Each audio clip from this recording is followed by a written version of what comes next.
types of loops are the for loop, while loop, do while loop.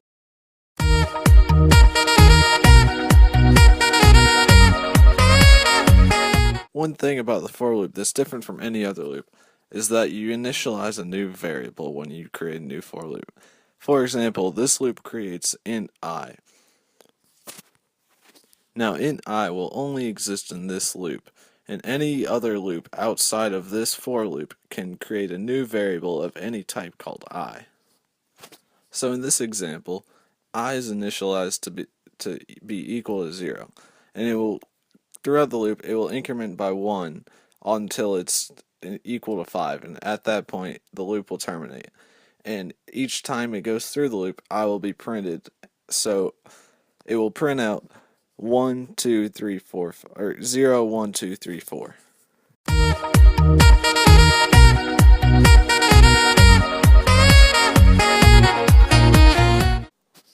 In a while loop, unlike a for loop, you must create a new variable outside of the loop to control when the while loop stops. You must also set up a way for the while loop to control when it stops. It sounds confusing, but to show you what I mean, in the example, I++ would be what I'm talking about. In a while loop, you must make the I++ yourself inside the loop, but in the for loop, it's created when you create the new loop. An advantage of this is that you can have it increment at different times throughout the loop, which you can do different things with your code with that. To give an example of how this loop works, I'm going to walk you through it.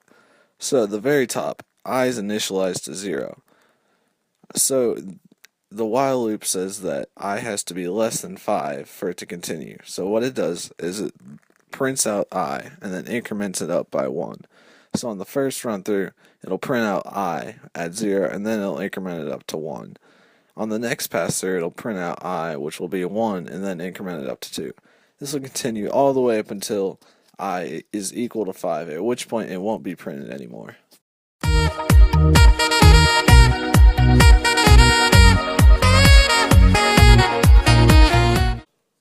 The do while loop is essentially the same as the while loop except for one exception. It doesn't check to see if the boolean in the statement that it creates the loop, it doesn't check to see if it's true until the end. Therefore, it runs one more time after it's intended to, or after the boolean would be true as a result of this. So in this example, instead of going 0, 1, 2, 3, 4, it would print 0, 1, 2, 3, 4, 5 because it doesn't check to see if it's less than 5 until after it's printed.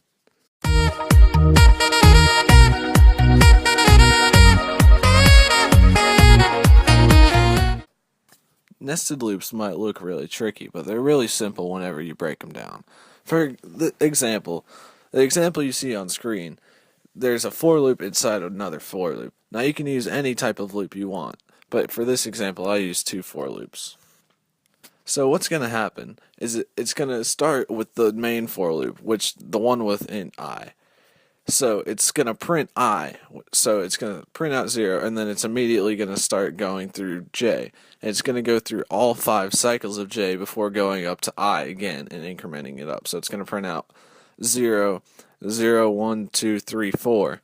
Then it's going to print 1, 0, 1, 2, 3, 4, and so on and so forth until I is up to 5. So you're going to get multiple cycles of j, even though it's already reached 5. But it resets j back to 0 each time it runs through because it essentially creates a new loop. I hope this video made loops a little bit more clear. I had a lot of trouble when I was learning about them, so I tried to put my problems into this video so that I could help you. Thank you for watching.